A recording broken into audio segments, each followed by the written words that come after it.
Hello friends, welcome back. आज हम बात करने वाले हैं प्रोसेस के बारे में, by which any thought becomes reality. So let us start with the first step. First step is a thought, second is a habitual thinking, third is a belief, fourth is a set or feel something as a true, fifth is acceptance, sixth is impression, seventh is an expression. So let us start again with the first step. जब भी हमारे mind में कोई thought आता है, अगर हम उसे रिपीट करते हैं for maximum number of times, that becomes our belief. Means any thought becomes your belief over the period of time by habitual thinking, and at one point of time you start feeling that belief as a true, right? मतलब एक thought आपके mind में आया, उसे आपने बहुत बार repeat किया, सेकंड स्टेप हैबिचुअल थिंकिंग, वो आपकी अभी हैबिट बन गई। Now that thought becomes your belief is a third step, and at one point of time आपको वो सच लगने लगता है। Means you are living that thought now, right? These are the four steps which are happening in a conscious mind. And the point where you start feeling that your belief as a true becomes an order for subconscious mind. ये subconscious mind के लिए वो order है। फिर चाहे वो अच्छा thought हो या बुरा थॉट हो, आपने उसे कॉन्शियसली किया हो या अनकॉन्शियसली किया हो, whatever it may be, that becomes an order for subconscious mind, and subconscious mind उसे एक्सेप्ट करता है, उसका इंप्रेशन क्रिएट होता है, and as soon as any thought is impressed in subconscious mind, it allows you, encourages you to take appropriate actions for its expression. मतलब अगर कोई thought या बिलीफ आपके माइंड में इम्प्रेस हो गया, सबकॉन्शियस माइंड में, तो वो सारी चीज़ें आपके सामने ला के रखेगा in the forms of opportunity, and it encourages you to take action to express it in the universe in the form of feelings, condition, experience और इवेंट। मतलब जो आज हम फील कर रहे हैं, जो आज है, वो हमारे बिलीफ के कारण है, जिनके ऊपर हमने एक्शंस लिए। Let us say example, there is one example. We have one very sound belief since the childhood. एक स्टोरी हमने बचपन में सुनी है, राइट? जिसमें यह कहा गया है, slow and steady win the race. और ये बिलीफ का नतीजा जानते हो क्या है? We are happy with the 10%, 12%, 8%, 15% of appraisals. अगर यही मेरा बिलीफ होता, अगर यही मुझे बचपन में कंडीशन किया गया होता, ऐसे fast and steady will win the race, तो शायद आज मैं अमीर होता, right? Nowadays people are diagnosed maximum with the diabetes, hypertension. अगर आप डॉक्टर्स के पास जाओगे, पूछोगे, तो वो यही बोलते हैं कि इट्स आउटपुट और outcome of the stress. Does the stress is a happy thought? No, it's a thought which is negative.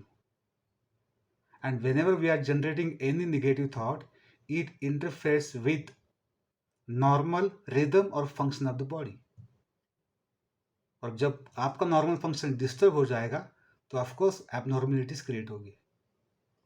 So whatever we are with, whether it's a disease, whether it's a condition, whether it's your financial condition, whatever it may be, is only because of the belief we are carrying in our mind, which are creating the impression and encourages you to take actions to get expressed.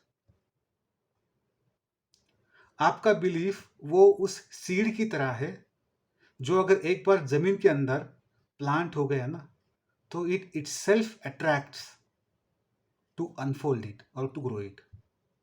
आपको कुछ करने की ज़रूरत नहीं है। हमने एक dialogue सुना एक मूवी में, अगर आप किसी चीज़ को शिद्दत से चाहो तो पूरी कायनात उसे आपसे मिलाने में जुड़ जाती है। यहाँ पे शिद्दत मतलब बिलीफ एंड कायनात मतलब आपका subconscious mind. My dear friends, there are some universal truths like two molecules of hydrogen and one molecule of oxygen creates the water. Metal expands when heated. Likewise, there is a universal rule whatever impressed in subconscious mind will encourages you to take proper actions to get expressed. मतलब जो आपके subconscious mind में impress होगा उसको express होने से कोई भी रोक नहीं सकता, और आपके सबकॉन्शियस माइंड में इंप्रेशन क्रिएट होगा आपके बिलीफ सिस्टम से। So I want everyone to write down their belief system and you will be amazed. जब मैंने लिखा तो मेरा सबसे पहला बिलीफ सिस्टम आया था मेरे सामने, जो मैंने लिखने के बाद मुझे ही सब अजीब लगा था, एंड दैट वाज, मेरे माइंड में ये फिट था, अमीर बनना बहुत मुश्किल है, बहुत पापड़ बेलने पड़ते हैं। तो आज मैं आपके सामने हूँ, राइट। ऐसे लॉट्स ऑफ बिलीफ मैंने पाल के रखे थे अपने माइंड में, जिनके कारण ब्लॉकेजेस क्रिएट हो गए थे मुझे आगे बढ़ने के लिए। Now I am going to give a assignment, write down your set of beliefs which are you are carrying in your mind since long, और अगले एपिसोड में हम उसका सॉल्यूशन ढूंढेंगे। And I am going to give a solution जो मैंने खुद के लिए अप्लाई किया विद एन एग्जांपल, जो मैंने खुद एग्जांपल सेट किया है। People in around us are encouraging us to write the goals. क्यों? क्यों ऐसा होता है? क्योंकि जब भी हम अपने गोल्स लिखते हैं तो हम उस थॉट को जनरेट करते हैं, उस गोल को बार बार लिखते हैं, वो थॉट बार बार जनरेट होता है, and at one point of time that becomes your belief and you start feeling that goal as a true. It will be accepted in a subconscious mind, will create the impression, encourages you to take a proper action, and it will be expressed in a real world. That's why it is very important, my dear friends, to write the goals.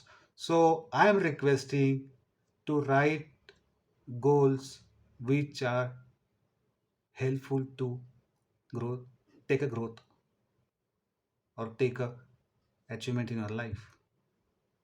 So now there are two assignments. One, write the set of your beliefs, and second, write at least one goal today itself. Now take a pause, write it down. Thanks for watching this. We'll meet again very soon. Stay tuned until we meet again. Thank you so much.